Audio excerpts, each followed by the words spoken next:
Okay, let's start with a prayer. Om no zenam darajinu nube, tajijujino shiboyi, sangijudan. Kuna chazeta tajishu, the major president in Rogo, Chimbin Bagot. Kuno Mojo Maje, no mother Bazara Bedone, Simjam Jet. Yism Zeba, set up double day, Sinsam debate ship, they were shiboy gilachas. Jambejino, Potendo Gize, Cheresimon, saying. Namgin Bopajo Zong, Ubedu Peganoshina. Chaucer Lenum de Jibegajo, Chanju Sibagila Chazalo, Dujum was a young Kamala, Niradun the Mazo Baby. The Jendaji and Jen to the Jiwaji Jama. Trashi, Hamugila Chazalo, some watching with the young Paki Budano Mimizo, Num this is Elas. We ordered the shooting against the Sasum circulated ship. Daja think there was some bala, get on your words of Kunjini, to the baby some division of Tashi Telebus. Daja think there was get on your words of Kunjini, to the baby some division of Tashi Telebus. Daja think there was some bala, get on your words of Kunjini, to the baby some division of Tashi Telebus. Who would get you going to be as a Bemakis or the Mono in the show? Bemajuna is the Rakordokonoma Bekurki. Single Lobrishes, Guru Bemasidum, would you go to miss? Is a jogging to me Bemajunashes at Kordokonoma. Guru Bemasidum would you go to miss a Bemakis or the Mono. Bemajunashes at Kordokonoma Bekurki.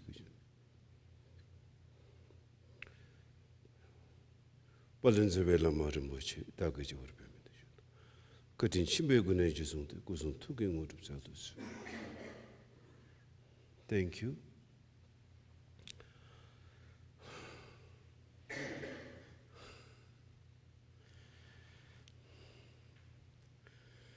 So wonderful seeing everybody. So let's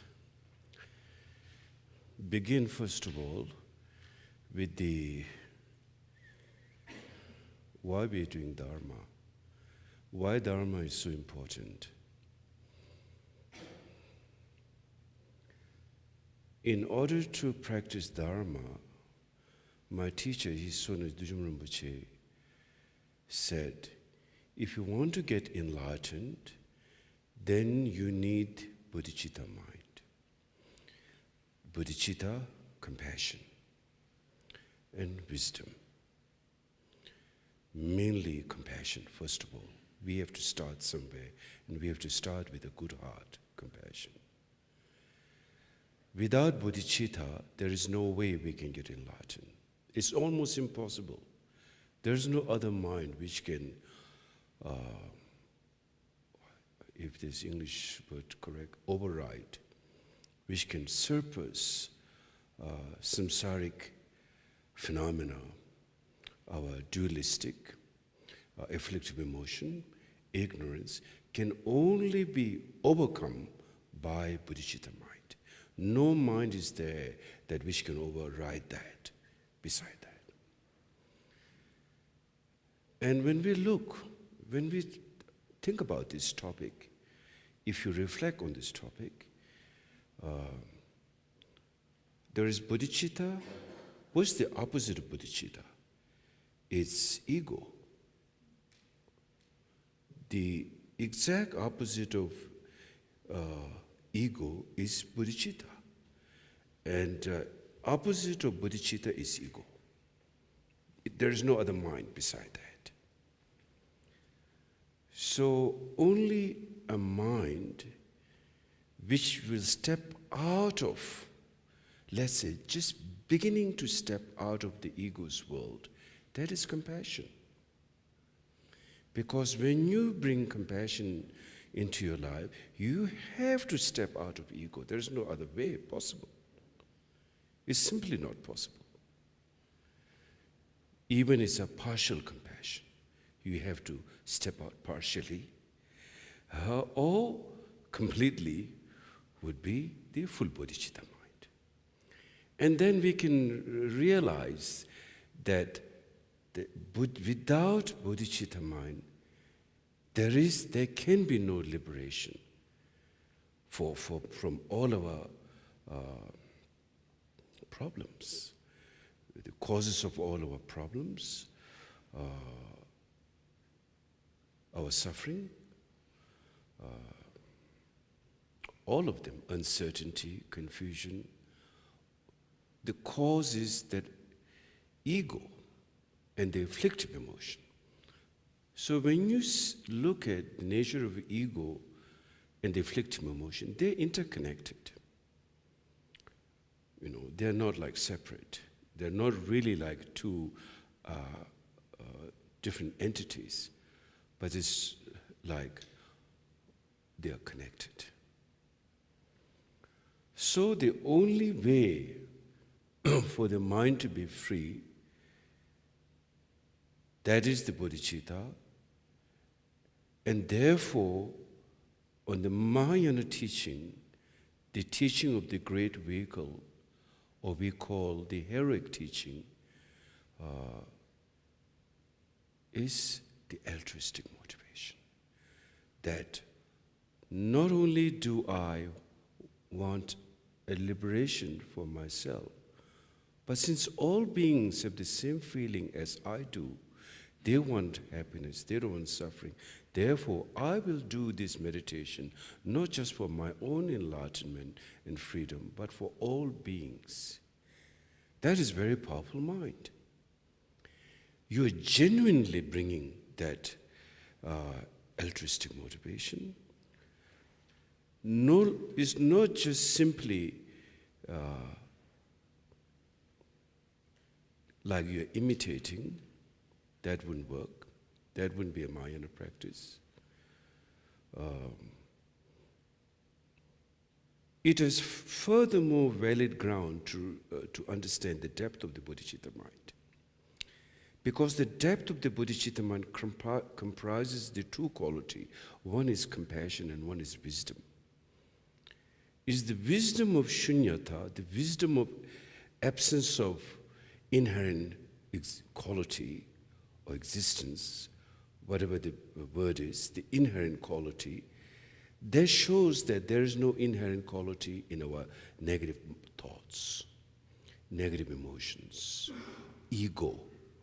All are a confused experience of mind. But actually, in reality, there is no inherent quality in ego, there is no inherent quality in afflictive emotion, there is no inherent quality in ignorance. Based on that, it has got all the valid reason and valid ground that we can see the truth, and therefore we can get enlightened.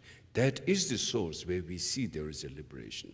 Because you need to see it very clearly, that if you step out of ego, where it can lead to, you need to have a very clear vision there. It cannot be a fuzzy vision. Therefore, prajna, or the wisdom, becomes so important that compassion alone is not enough. Without wisdom, there cannot be transcendence from samsaric cyclic existence. Compassion is a good thought. Compassion is a positive emotion which we need for realization of enlightenment, realization of basic goodness. But compassion alone is not enough. So we need wisdom to come along, because the wisdom goes beyond emotion. The wisdom actually, if you look at the nature of wisdom, in the Heart Sutra it says, first of all, the Heart Sutra explained the nature of phenomena by breaking down all existence of inherent picture of phenomena that we hold on to, such as eye. We think there's a real nose. So Heart Sutra said, no nose. I'm not saying you don't have a nose, you have a wonderful nose. But you don't have the nose as you really cling to.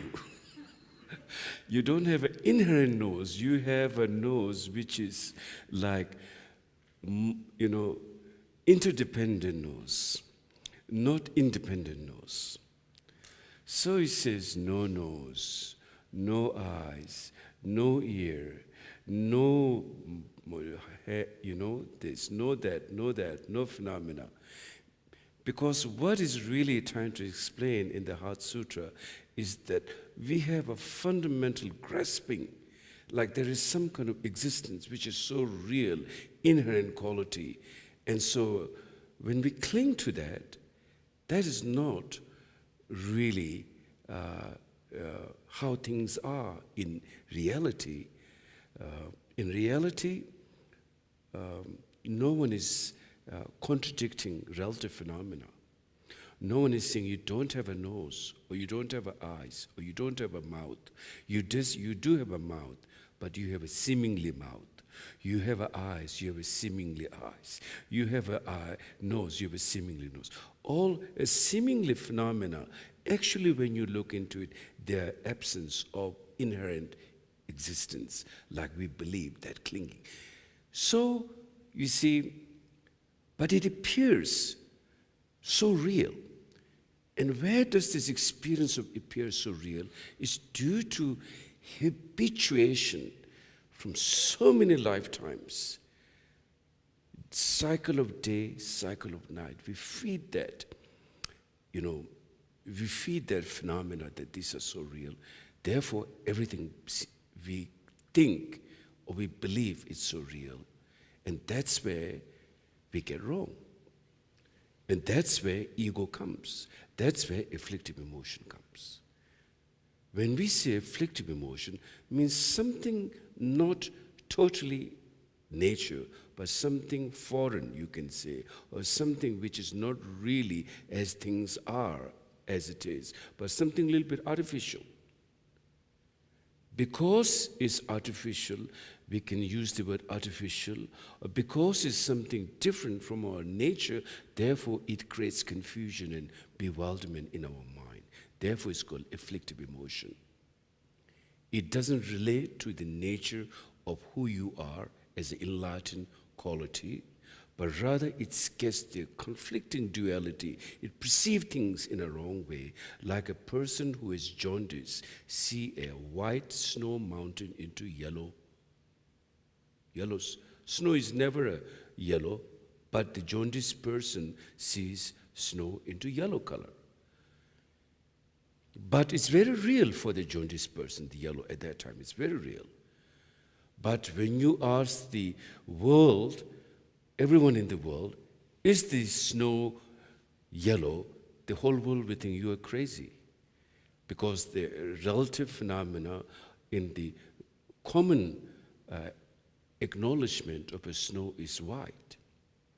Though white itself has no inherent quality, but snow itself, to say that is on a relative level, if we say yellow, then that is considered wrong view. But because snow is white. So to relate with the relative phenomena, relative phenomena is very important. No teaching in Buddhism have contradict relative phenomena. In fact, those who contradict relative phenomena are the negation of a nihilistic approach. And it's very clearly mentioned in the text that those who misunderstand emptiness, they can be destroyed. Because it's not negation of nothingness. So how do we relate to phenomena? Because phenomena, which is, we call the phenomena, since it has no inherent existence, therefore it's a dance. It's not an independent dance, but it's an interdependent dance. Interdependence dance means illusory dance. That's why it's called life is like an illusion. Life is like a dream. Life is like an illusion. Life is like a cloud. Life is like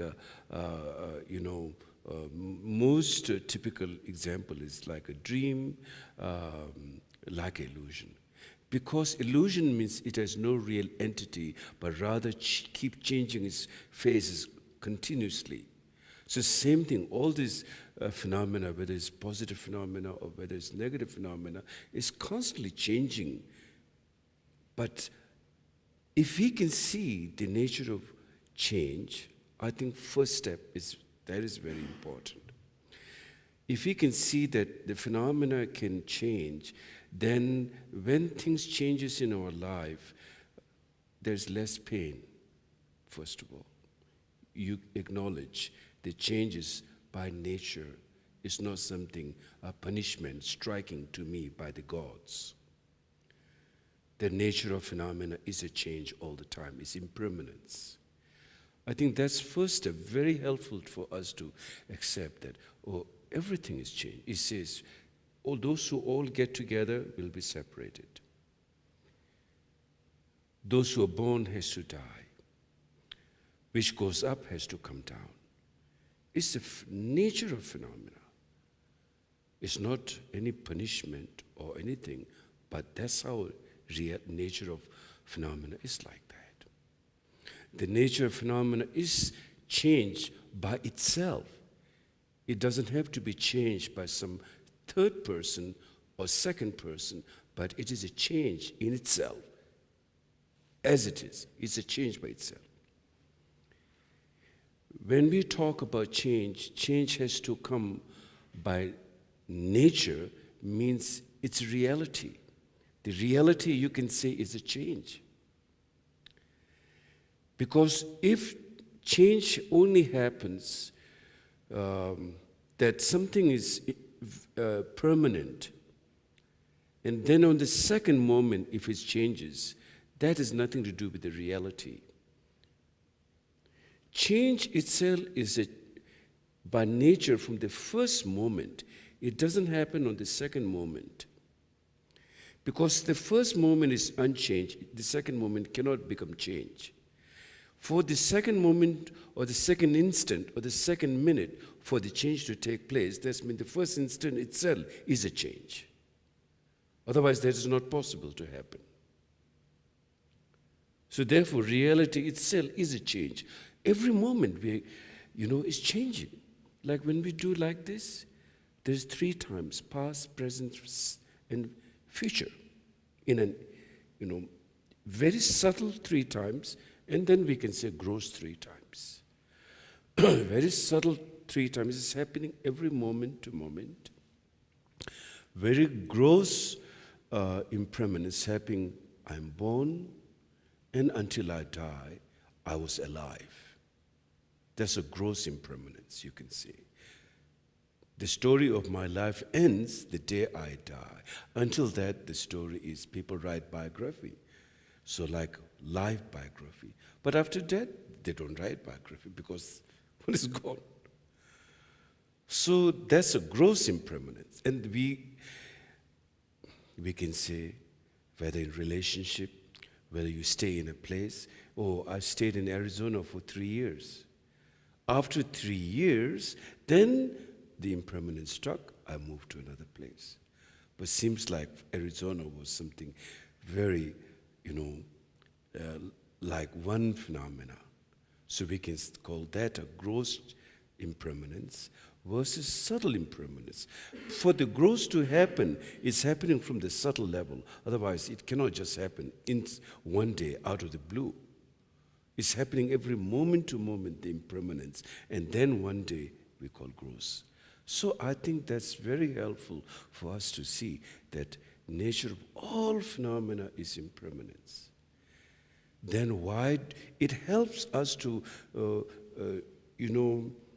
forgive. It helps us to heal our emotion. What is the benefit of meditating impermanence? Makes you much kinder and gentle emotionally. If you couldn't forgive someone, you couldn't let go, then you think, what's the point for me to hold like this? I'm just giving myself a hard time. Things are impermanence, Friends become enemy. enemy become friends. Nothing reliable there. Our emotion is so flickery. What you believe in the morning, you disagree yourself in the evening. And what is that I'm holding so much anger or some kind of afflictive emotion? Much easier to accept, because if you are in touch with the reality, much easier to let go. So it benefits. Impermanence, meditation in impermanence helps you to forgive. It makes you feel much lighter and more positive emotionally. That's very beneficial, reflecting on impermanence. Lots of problems for us came from the opposite side of impermanence, thinking everything is so real. Then I'm real, my enemy is real, I can't forgive, I can't let go. Why? You didn't reflect on the nature of impermanence. So very, very beneficial to meditate on impermanence. It's easy to meditate on impermanence. You can look into the weather, change your weather. No weather remains same. Morning weather, afternoon weather, evening weather, seasonal weather, change. All things, the universe is giving us the message that the phenomena is impermanence. By nature, by reality. No one make that, but that's how it is. And then gradually it further leads us by seeing impermanence, no inherent quality, that leads us to realize finally the deep insight the nature of all phenomena is transcended from any fixation. Then it helps you to realize emptiness. Then you see that ground so clearly. That's where you discover basic goodness in yourself. Your afflictive emotions, though it seems to be so real, but actually they are more like hollow. They're ready to fall apart the moment you see the wisdom. Therefore, compassion is valid reason why compassion is so important. Why wisdom is the reality of that compassion. Why we need to bring about this wisdom. Otherwise, there is no end to this afflictive emotion and the continuation of that, which can bring endless suffering to us. Then we see that afflictive emotion and ignorance is really our main enemy. There is no other enemy beside that.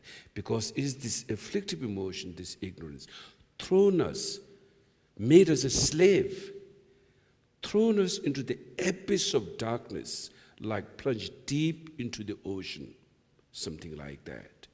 Thrown you like 5,000 feet below the ocean, which could be dark. And for eons and eons, your mind has been wandering and confused. Why? Because of the ignorance. And made you a slave that you're unhappy, but you're suffering, simply. Why? Because ignorance and afflictive emotion. No other cause to that beside those two. Even when you see somebody is getting angry to you, somebody seems to be harmful to you, you see that he or she wants to be happy, but he or she has no control to their own mind. Because when that person is going through a loss of disturbance emotionally, they're not happy. They don't want that for a moment, but they have no control. Overwhelmed by that, their body gets red, face gets red, anger comes, and everything is destroyed. Lots of good relationship built for years of nourishing a relationship can be destroyed in an instant of tremendous anger. Finish. You don't want to relate, you don't want to talk. I can't deal with that anymore. It's all destroyed. That's how destructive. That's why the anger is the most destructive emotion of all. It just destroys everything. But at the same time, that person who is going through no control, totally, have no sense that how to bring, balance. Why? Due to the ignorance and afflictive emotion. So therefore, the real enemy that we have to battle, the real enemy, to become a warrior, is to warrior against this ignorance and afflictive emotion. not people. People are great. Even your so-called enemy, he or she gives you tremendous opportunity to practice compassion. You should bow down. I think even in, Christianity, Jesus said, if somebody slap here, you take the slap the other side. I think it's like seeing the opportunity that, one could move forward. And of course, in the Buddhist teaching, tremendous Bodhisattva teaching, Mahasattva teaching, so much, that can only possible if we have a sense of understanding of the nature of emotion, the nature of emptiness. That is very important to understand deeper prajna. And then the other thing is, as I said, impermanence also teaches us that we can't live here forever. We may think, we say, oh, I'm going to die. We all agree I'm going to die. But not now. Even next moment you're dying, you still think, I'm going to live, but not now. And this is one of the biggest deceptions. Particularly on the spiritual path, it says that watch out for that mind, because that can deceive you. It's called the Devaputra Mara. It's called the Devaputra Mara is the Mara. Sanskrit word is Mara. Mara means like kind of negative force or demonic force, sort of. So it's called the demonic force of seduction. Devaputra. So supposing you want to do some meditation, you want to do some practice, then you get lazy. Oh, I can just push it off, do maybe after 1 hour, or maybe tomorrow, maybe day after tomorrow. Then in the meantime, afflictive emotions and ignorance lingers around, the very cause of your suffering. And since you could not bring the antidote to that, you don't feel the need. You seem physically okay, I'm healthy. And, you're just so either got lost in some kind of fame or power or some level of seduction, imagination or whatever. Then in the meantime, the very basic core of the issue that you want to solve every day, you want to be happy, that is being like pushed off by that seduction. And its seduction is not just sharp, but seduction can be like honey on a razor's edge. That's how samsara is. It has to entice you, otherwise you wouldn't be here. It has done a very good job in enticing us. Succeeded.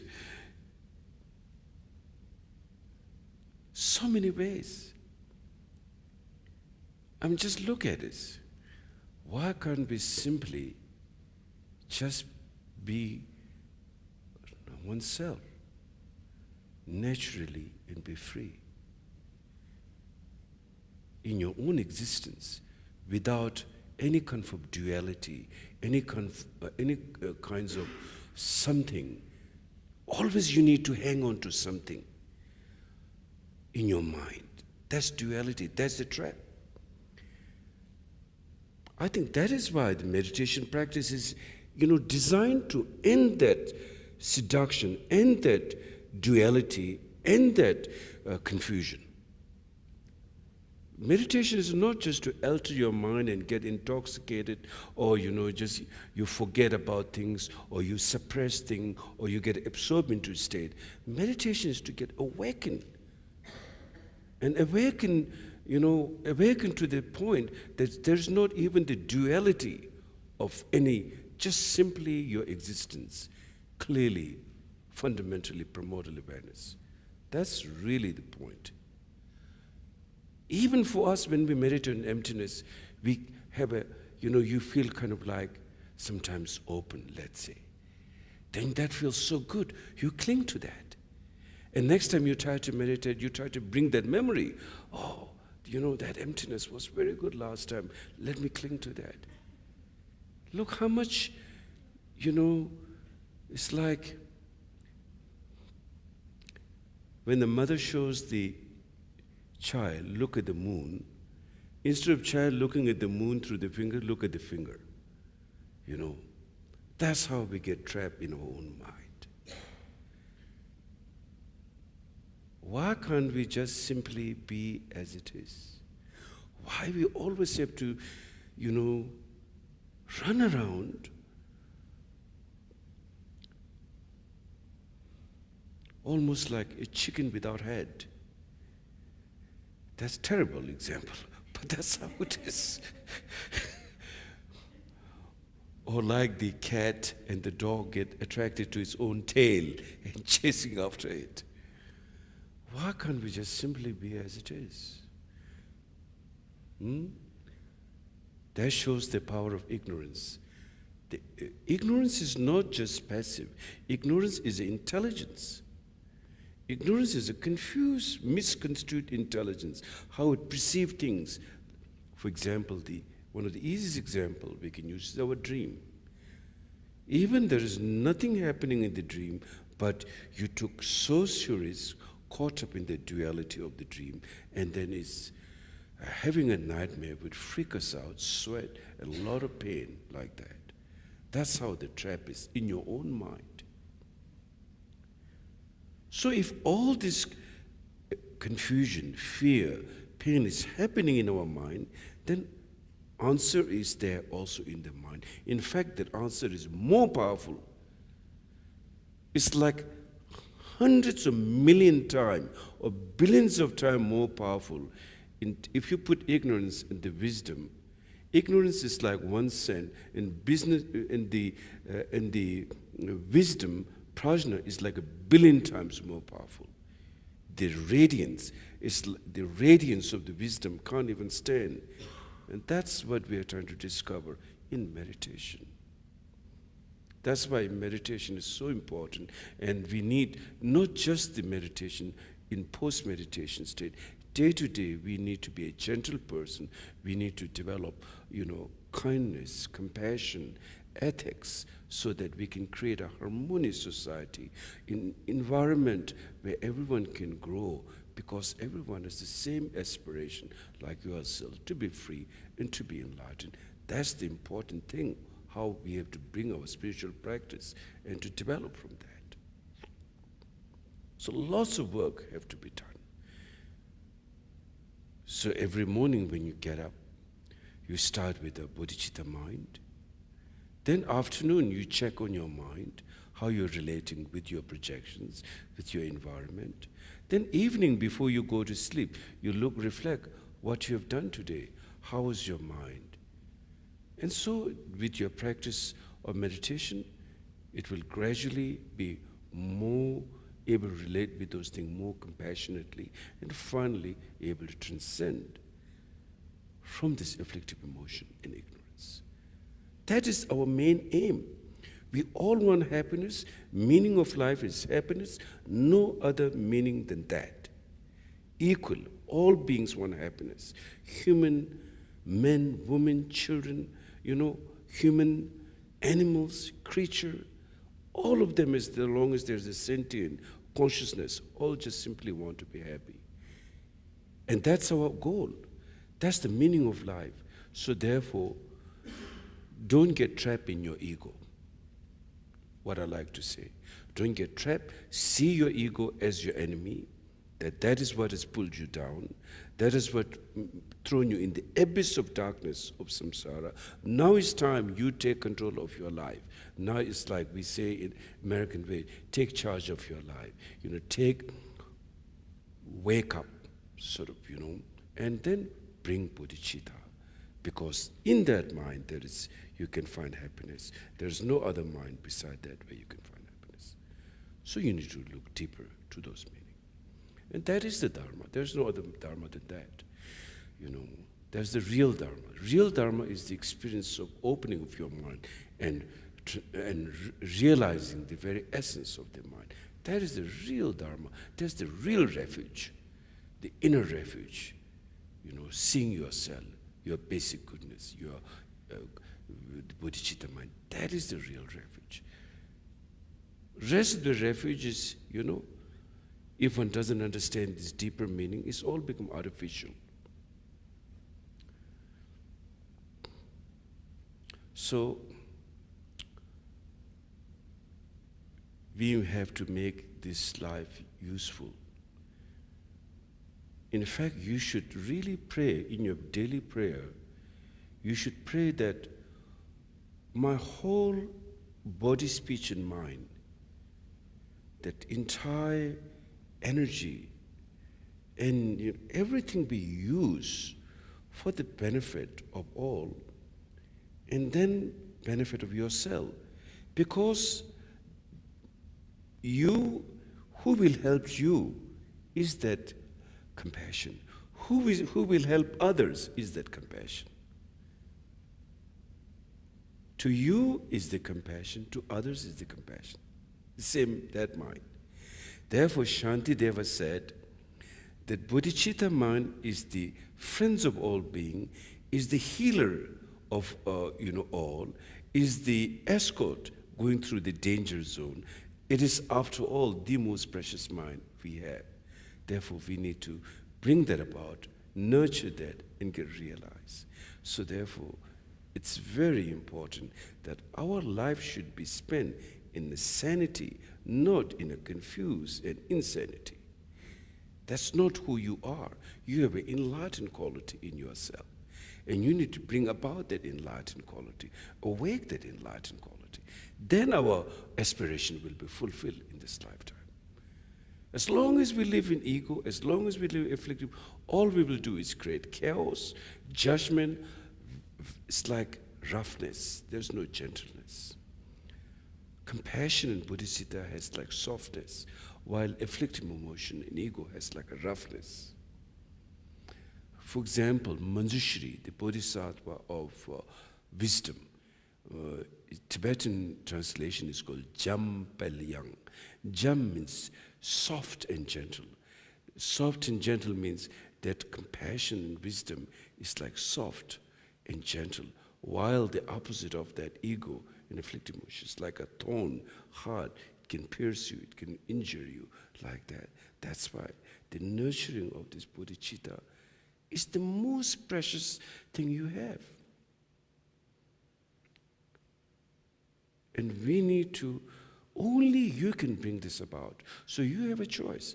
Either you can follow your ego and afflictive emotion, or you make a change and truly see yourself where you're going to go. As long as you don't bring deep insight and work deeply within yourself, just saying, somebody should take care of me, salvation, that'll be difficult.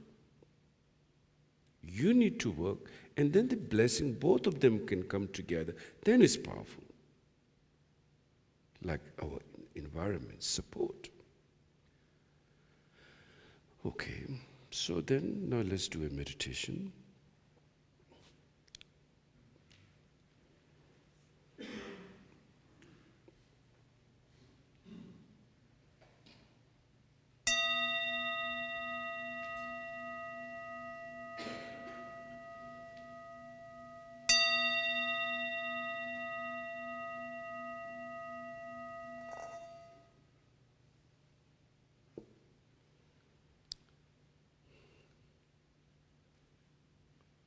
When you do meditation, let's start tonight with, I'm doing this meditation for all beings to achieve enlightenment, oneself and for all beings.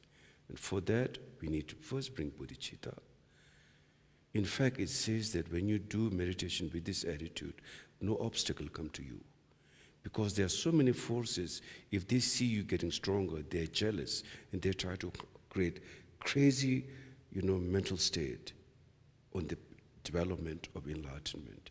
So when you include all of them, they are also, negative forces are also included in that. And they also feel respect and compassion. Like they all have they have invested in you. So if you fall down, they also fall down. Then therefore, that when you create that kind of awareness, every being, without exception, I'm doing for the realization and happiness, then your meditation gets very powerful and also very beneficial, no obstacle. Okay, so now we will begin meditation.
No heart penetration.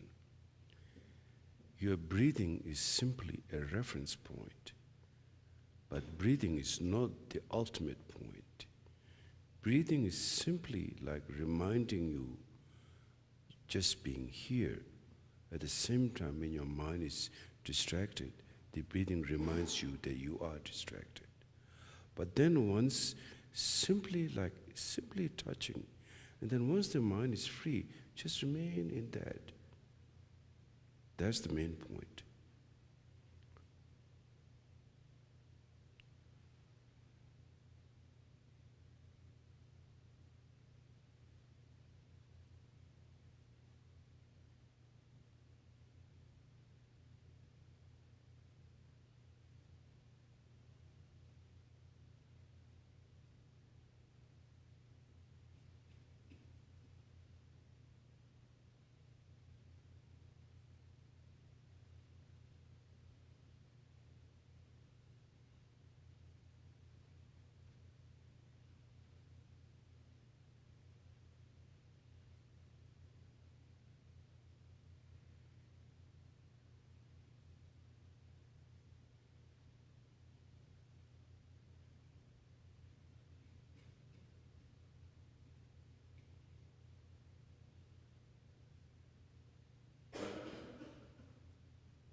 can stand up for a while,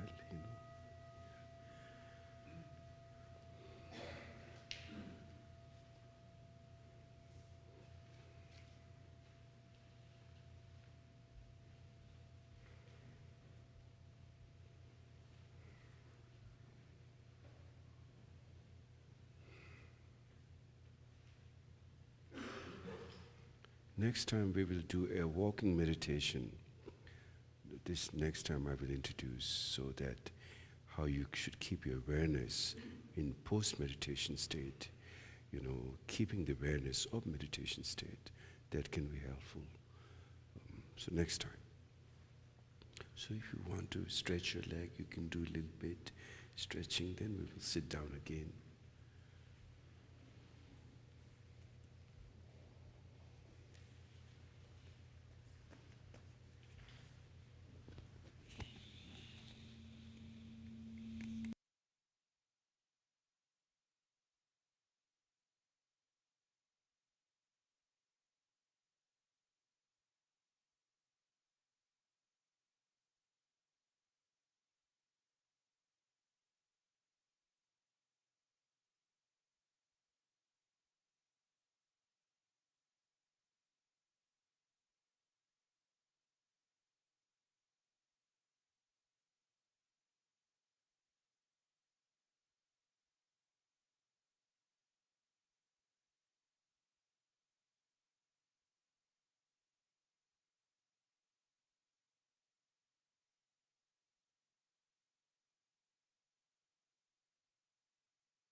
So when one does meditation, usually there's stillness of the mind and the movement of the mind. There are two things. Shamatha meditation or calm abiding meditation is to first we need to develop the stillness of the mind. So therefore, when one does meditation practice, it is said, as you all know, zafutan. That's called zafutan, where you sit on the cushion. Probably that's a Japanese word, zafutan. It is said, on the zafu is my body. In my body is my mind. And here and now, like your mind is relaxed, like you drop, like I drop it, like usually our mind is going everywhere, like a monkey, just like jumping. But here, just drop it. So you should have the mindfulness. My body is on the zafu, and in my body is my mind, and the mind relax. That's the first step of meditation. Then the breathing. Because you need a reference point at this point for the stillness, that mind doesn't wavers around, mind doesn't just like goes everywhere. You need a reference point. There are many different methods, but breathing meditation, breath itself is the reference point in this case. So you don't have to, think twice, because breath is happening all the time. It's like you're here and alive, so to speak, something like that. So breath is the reference point. So when you breathe, that's the method. Simply just be with the breath. And of course, you cannot be with the breath all the time. You will have a movement, now called movement of the mind. So that's arising mind, all the thoughts, past thoughts, present thoughts, future thoughts. And they will, you will, when you connect them, it's entertaining the past, entertaining the future, and entertaining the present. So when the mind is like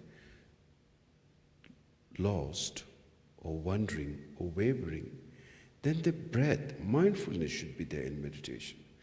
Then the breath kinds of takes you back. Oh, I got lost, or my mind is wavering. You get back to the breathing. So then when you get back to the breathing, you should not penetrate to the breathing. Just like simply, it's like touch and go. As long as you saw the breath, that's all. It's a very kind of like mindfulness, but without any heavy-duty stuff. Meditation should not be heavy-duty stuff. You need to lighten the mind. You can't lighten the mind just by being more heavy-duty stuff. So, okay. So then the mind will remain in stillness now, quiet like an ocean, very, no waves, so to speak. That's called stillness of the mind. Now, during stillness of the mind, now how do you bring the stillness of the mind?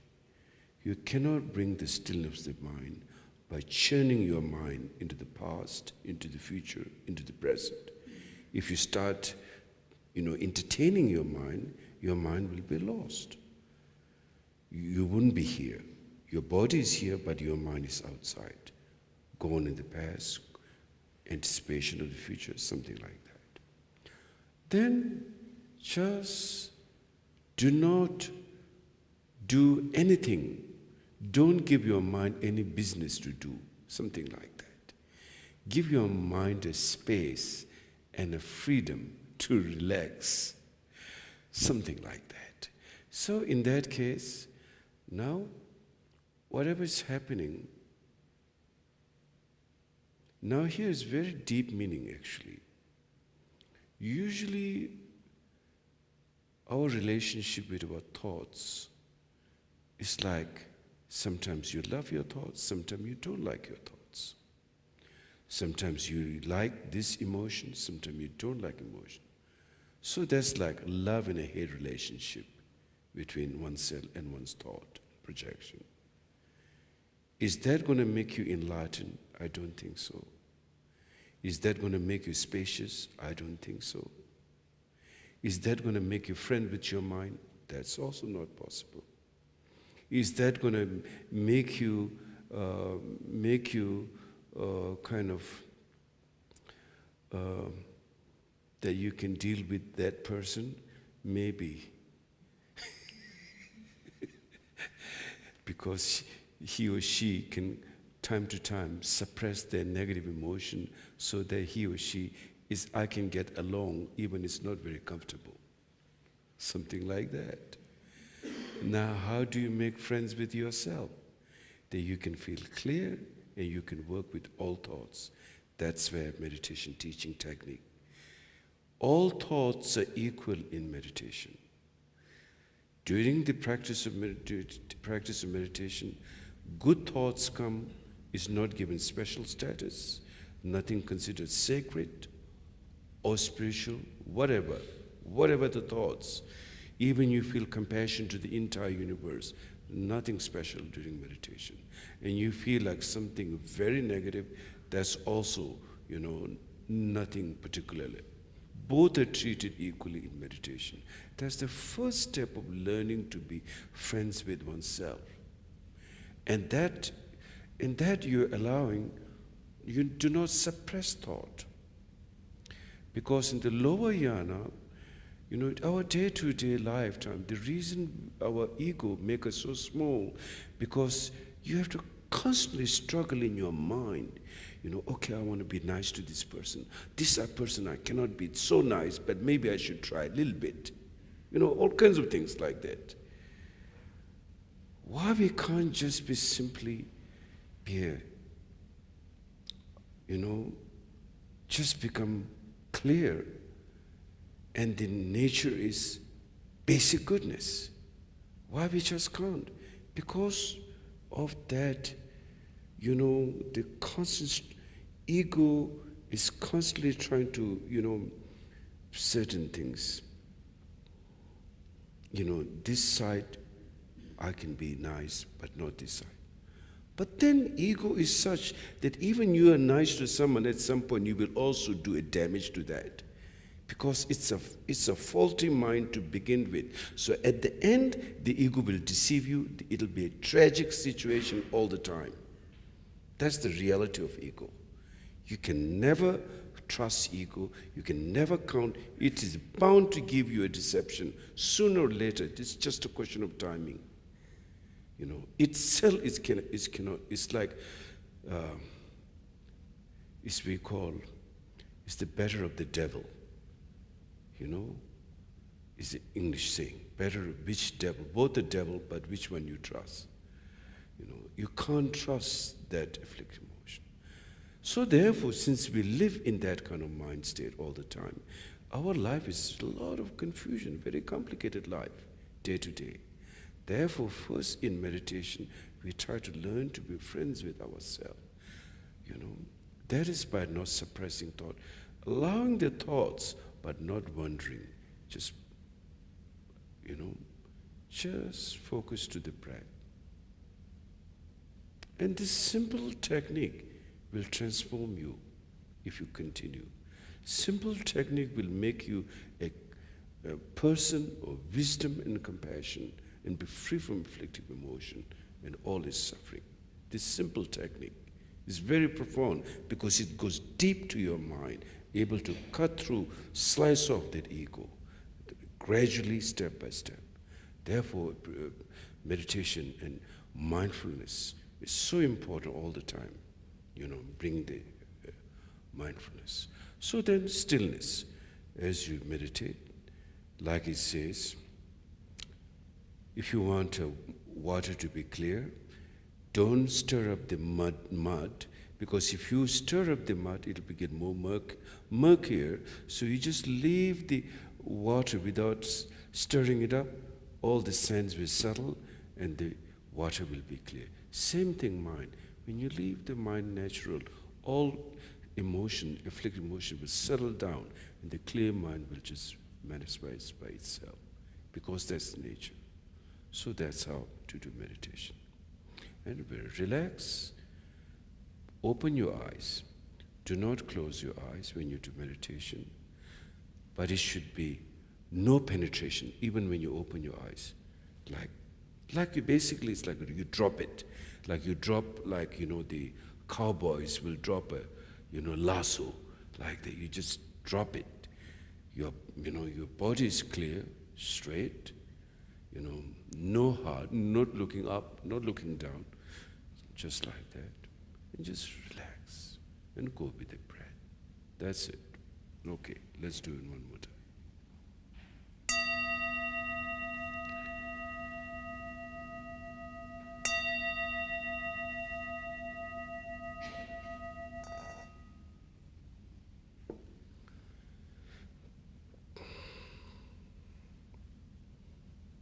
Now when you do meditation, always bring the altruistic motivation before you sit, okay?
Rinpoche, we had one student give a question to me on a piece of paper.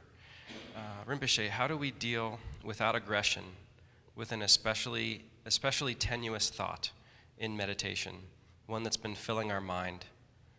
It seems like a dog with a bone. The mind doesn't want to let go without a fight. Please say that one more time. How do we deal without aggression with an especially tenuous thought? What does tenuous means? Tenacious. Tenacious Tenacious means what? thought. What is English meaning? It means that it tenacious? won't leave your mind. Oh, I see. Tenacious. Okay. It's, Hold on. yeah. One that's been filling our mind. It seems like a dog with a bone.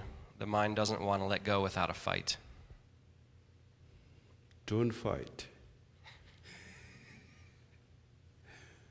Yeah, it is. Don't fight. Fighting would be suppressing. Fighting would be, that's love and a hate relationship. That wouldn't work. The thing is, without suppressing the thoughts, what happens when you don't suppress the thought? Two things can happen. One is, in the context of meditation practice, when we don't suppress the thought, we let it be in its natural state. So that kind of not suppressing liberates. But one is like where there is no mindfulness, like lots of time day to day in our lifetimes, we lose our sort of sense. And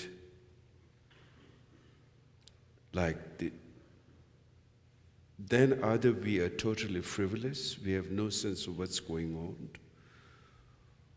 or we try to control that aggression by suppressing that aggression. It can subdue that aggression, can reduce to a certain effect, but that's not the most skillful way. The skillful way has to come really by deep realization through practice of meditation. Without meditation, meditation opens, meditation is like opens your mind. Just simply by not making your mind work hard, not fighting, you find the answer. Day to day, in order to find answer, we have to struggle a lot. The mind is to either do this or do that. And we find some little answer, but not a vast, deep answer. Vast, deep answer is found through practice of meditation. Actually, it's so easy. It says that enlightened mind is too easy to even to imagine sometimes. You couldn't believe how it is. It's the complicated mind which is so hard to understand. And we are trying to learn, to undo this whole complication we built up for so long time, stripping off this complication now. So they practice meditation, say, do not suppress your thought, but don't run after your thoughts. Bring your awareness through mindfulness. So it means you have your mindfulness, you have your technique of meditation, then that technique of meditation will give the birth to the awareness. Birth, sort of B-I-R-T-H, birth to that awareness through that mindfulness, sort of. Mindfulness is like a watcher. What's happening in your mind. That's very important to have. Without mindfulness, you will not have any balance. Your mind will be lost. So mindfulness is very important. Then mindfulness leads you to discover your awareness. the awareness where there is no aggression. How do you find that? By learning how to be friends, as I said earlier. Through meditation, you've got to sit a lot. When you sit a lot, you will then have deeper and deeper and deeper realization. That's called the knowledge you gain through meditation. Two kinds of knowledge, or we can say knowledge or wisdom. Knowledge gained through hearing, like you go to university, you hear the meditation teaching from the teacher. That's like you learn things, knowledge gained through hearing. Then there is knowledge gained through meditation. They're two different things. Knowledge gained through hearing is not enough. You have to sit and meditate. When you sit and meditate, you experience the rawness of your mind. The knowledge comes through the practice of meditation. And that means lots of sitting meditation, you have to work hard. That is the reason the last teaching, I told Milarepa give to Gampopa, after taking him for a while and saying goodbye, Milarepa raises his ass and showed him his ass, which has got all the calluses. Of course, Milarepa didn't even have a cushion like we're sitting. He was sitting on a rock. So then he said, if you want to gain realization, my son, you have to sit like me. This is the last teaching to you, he said. It shows, so to knowledge gained through meditation is the most profound. It's called realization. There's understanding and realization. Understanding is theory. Theory cannot handle circumstance. For example, when you meditate, okay, you're meditating, you have some little experience at the beginning, like glimpse of it, but you're not stable into it. Would that be able to handle circumstance? When you face day-to-day circumstance, good and bad, everything, would that counteract? It cannot. You will lose your balance. If someone say something really bad to you, you will lose your mind. So it cannot handle that. Why? Because still so much clinging.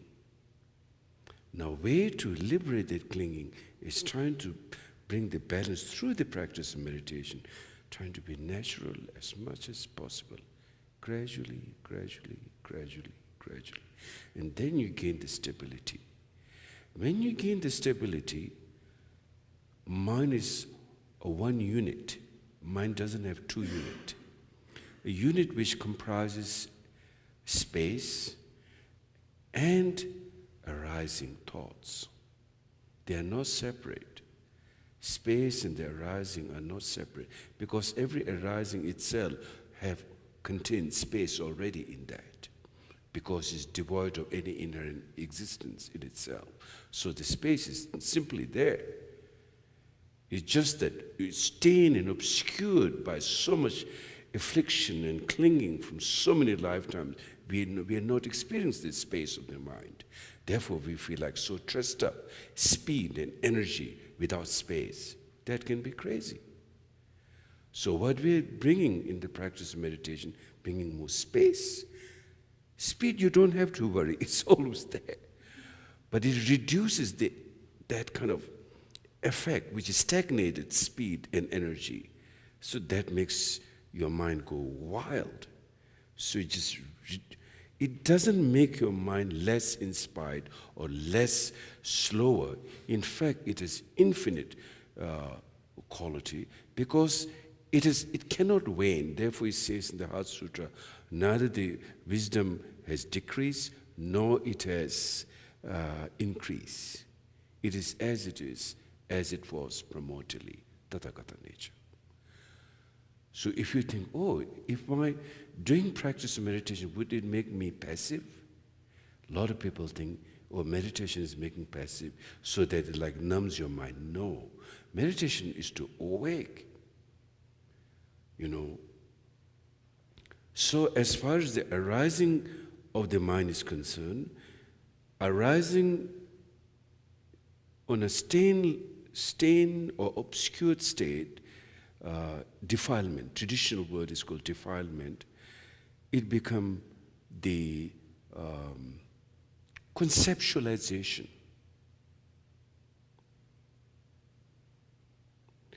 And this same arising become bodhicitta. Arising is bodhicitta, and arising is the afflictive emotion. What makes the difference, whether it's afflictive emotion or whether it's bodhicitta? Earlier today, I said, ego, opposite of ego is bodhicitta, and opposite of bodhicitta is ego. There's no other. Mind cannot go beyond these two states. That's why you're trying to bring the awareness, through the practice of meditation. And then you gain the knowledge, the confidence you gain through that, which can deal any kind of circumstances. Of course, your own thoughts, of course, needless to say, but others, everything, whatever the circumstance you face, can all be liberated. Until you don't get the stability, you cannot deal. Therefore, it says in the teaching, realization is extremely important. Otherwise, it says in the tradition, there's some of the teaching I've read, monks and yogis and yoginis, monks, nuns, yogis and yoginis, those who go in the mountains, those who put themselves in secluded place and they do meditation where there is no challenge and they feel like quite good, like now I have gained some stability. And it's kind of like they created a kind of space, but not perfect, not perfection. And when they come down to the cities, it says, when they come down to the towns, when they come down to the cities, when they face the challenges, then they get scared. Oh, I don't know how to deal with that. That's why meditation, knowledge gaining through meditation is so important. One is to sit a lot. And bodhicitta. That's why bodhicitta is the heart essential practice of the Dharma, relative and absolute. Absolute through the practice of meditation, and relative by generating positive state, always maintaining this state like a woman or man, Unless you're bald, there's nothing to do. But if you have the hair, if a fire catches, you will instantly try to put it off. Instantly. You wouldn't think twice. Instantly, if there's a fire, just right away. Likewise, always one has to watch that. So then finally one can overcome that. So then that's how, I guess, knowledge coming through meditation can eliminate the aggression. Knowledge coming through theory can only work sometime, cannot work all the time. Yes.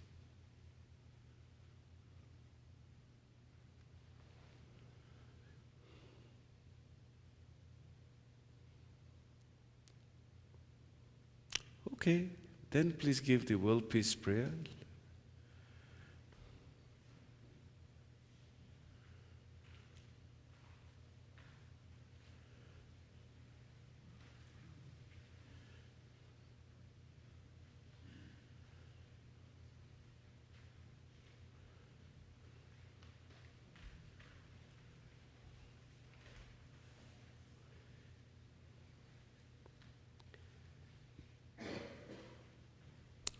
Last page. Thank you.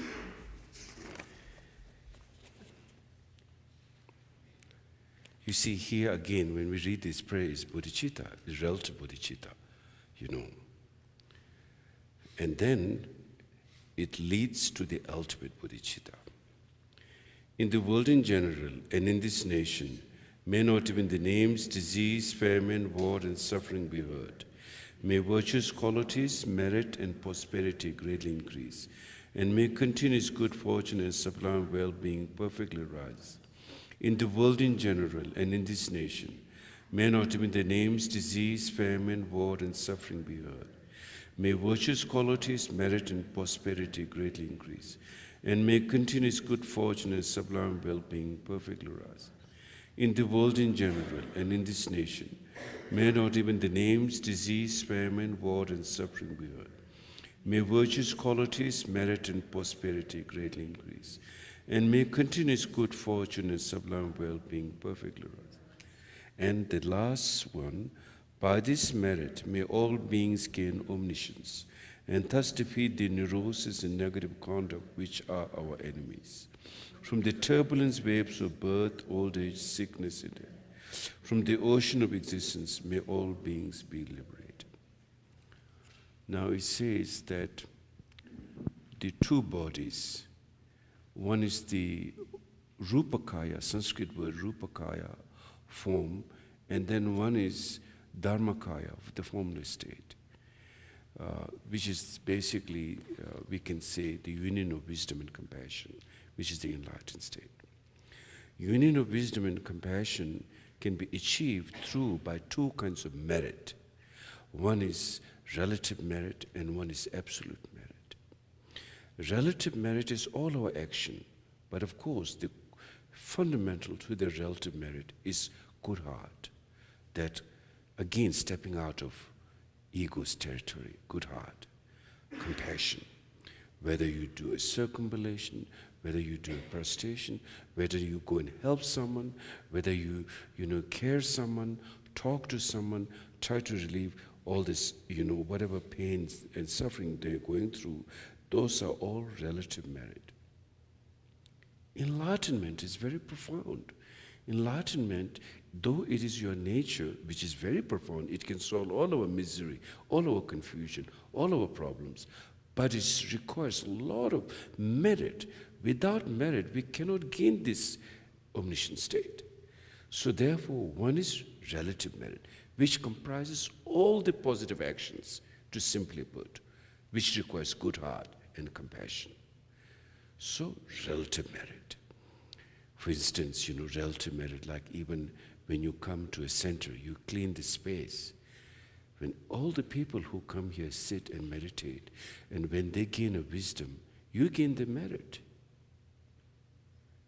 That's how merit comes. And if you create something negative, then people come get disturbed. That also goes to you. You gain negative. That's how cause and effect, karma, demerit. So merit is so important for our higher rebirths, to well-being, emotional well-being, health, physical health, mental health, requires the merit, good heart all the time in life. Therefore, you to receive the care and love and affection comes from the merit. Then at the end also, we need to dedicate that merit so that, reality is happiness comprises of freedom. The freedom comes by dedicating. So again, it makes total sense when we make the dedication for the enlightenment of all being. We are connecting to go beyond fixation. Because anything which is not dedicated, it may go towards a fixated idea. Supposing, you do a merit. You do a merit, then you think, oh, I want to be, something. Because since everything happens due to cause and effect in our life, the root of that cause and effect is our mind. Everything happens, first you think, then you progress, then finally it happens. Whether it's good, whether it's bad. Whether you get enlightened, also you need to generate that through the mind first. Or you want to be in samsara and something very negative also happens. How you start, the motivation. So motivation becomes extremely important. So therefore, when we reason to dedicate the merit, is the nature of the mind is beyond fixation. There's no fixation in basic goodness. If basic goodness is a fixation, it wouldn't be basic goodness. It'll be neurotic state. Therefore, when you dedicate that without holding, without grasping, it connects to that awareness of basic goodness. And we may not totally comprehend right now, because due to still so much ego, subtle emotion, we may have a good heart. I'd like to dedicate for the enlightenment, to the enlightened state, that everyone gain omniscience. But still it's very subtle mind, that awareness, because one is not fully realized emptiness. It's very hard to comprehend how deep that is. Therefore, one is to use the Manjushri, the way the Bodhisattvas have dedicated for the enlightenment of all being, where the Bodhisattvas made aspiration for all being, are likewise make like that. And on top of that, you can make your own personal aspiration for world peace, for well-being, for, to overcome sickness in the world, poverty, all kinds of suffering to that which can cease and beings can enjoy the prosperity, wellness, and happiness and freedom. You can add whatever you can in your own perception mentally, and that's how you dedicate and make prayer. Then you gain merit, tremendous merit. Merit means something positive you are able to generate. And that is extremely important for enlightenment. Otherwise, enlightenment just cannot happen, without the two kinds of merit. If you are just living in ego's world, you are entertaining your mind with afflictive emotion. Enlightenment is out of question. Even a higher rebirth in samsara will not happen, where you can get in from your environment, care and love and affection, that day-to-day from your family and friends. That itself requires a lot of good heart, good thoughts. Without that, you don't receive that. So when we talk enlightenment, so deep, it requires all the reason to dedicate the merit and then make those bodhisattvas aspiration. Okay? Thank you. Thank you. Thank you, Rinpoche. Just a few announcements before everybody heads out. First is, you saw me read a question from a student. I just wanted to make sure that everybody knows that if you ever feel a little bit shy about asking Rinpoche a question at the end of these teachings, you can write down that question and give it to myself or Genevieve, and we'd be happy to read it. As far as the teaching schedule, so first of all, thank you to Rinpoche for coming here today. He just flew in today, and he came here directly to teach, so it's pretty amazing. He's been on a pretty big whirlwind tour in Los Angeles and Oregon and San Francisco, and so he's teaching here for the next week, and then he's going to be going to Montrose and Durango, and so he's really doing a lot of teachings right now, so thank you, Rinpoche. So as far as what's coming up here at the center, so he's going to be teaching tomorrow night at 7 o'clock. He'll be teaching on mindfulness and ethics, so I hope to see a lot of you here tomorrow night. And then he'll also be teaching, we're moving our Thursday evening meditation to Tuesday next week because of Thanksgiving, so he'll be teaching next Tuesday as well. And then he'll be, as I mentioned, he'll be going out to the Western Slope to be doing teachings out there, and he'll return on December 4th. So all of our teachings are on the websites, so please make sure to check those out. As far as, we have a big December retreat coming, so from December 29th through January 4th.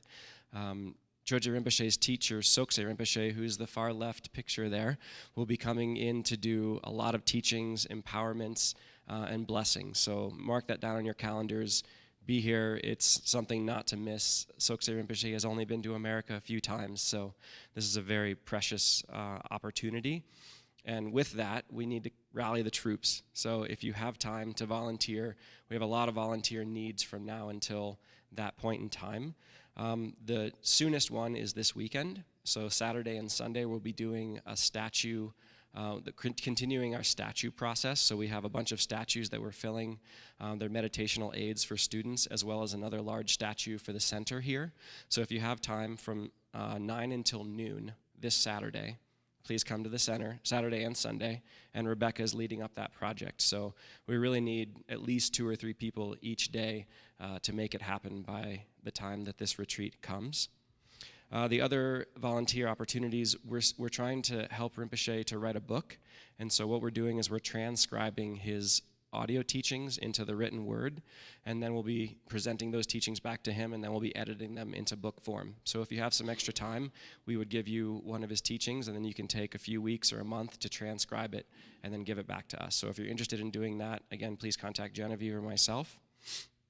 And then as far as the December retreat, any of you that are willing to open your home to some out-of-town Sangha, Rinpoche spent about almost 20 years teaching in California, so there's a pretty good devoted Sangha out there as well, and a lot of them will be coming here, and not all of them have a lot of money. So if anybody has the ability and the desire to open up their homes for a bedroom, then please talk to Tara. She's managing that project. I'm really happy to announce that on last Thursday was a great wheel day, which Rinpoche was just talking about merit. So it's a day where merit was multiplied 10 million times. And so we had a very generous matching grant. And it's an anonymous donor, but the donor is sitting in this room. So I want to say, first of all, thank you to that matching donor. But we raised $5,000 so that it multiplied into $10,000. So thank you to each and every one of you that did donate. And it's really exciting because it's the first month that we've met our operating expenses for the center. We opened in March, and so it's a good benchmark. Our operating expenses are around $8,000 a month. That keeps the center opening as well as supporting Rinpoche. So we're going to keep plugging away, and thank you again for all your generosity. The best way that people can help the center is to become a member. So if you look at our website, there's a way that you can become a member, and there's a couple perks. You get to see a lot of Rinpoche's teachings, as well as get a discount in our bookstore, but it's really mainly to help the center keep operating. So if you want to learn more about that, you can go on our website or ask me or Genevieve. And then two other quick things. If you haven't heard yet, we are live streaming all of Rinpoche's teachings now. So if you have an out-of-town family member, friend that you think would benefit from Rinpoche's teachings, please guide them to the live streaming. Each of those live streaming events will also be saved onto YouTube. So if you, yourself, or somebody else wants to go back and listen to a teaching again, I know that I benefit. It's like every time I listen to the same teaching, I get something different out of it. So I'd highly recommend that you use that resource. And then last but not least, we are partnering with the Shambhala Center. The Shambhala Center here in Denver is doing a silent auction. They're organizing it, and they've graciously allowed us to enter some of the artwork that we had at our silent auction into theirs, and anything that sells from ours, we get 100% of the proceeds. So the Shambhala Center is really doing us a big favor by allowing us to do that. So it's on December 7th. There is a poster out in the hallway on it, but it's from 10 a.m. until 1. So if you feel like you'd like to go and support them, and it helps us as well, then please go do that. All right, thanks everybody for coming, and that's it. And hopefully we'll see you here tomorrow night.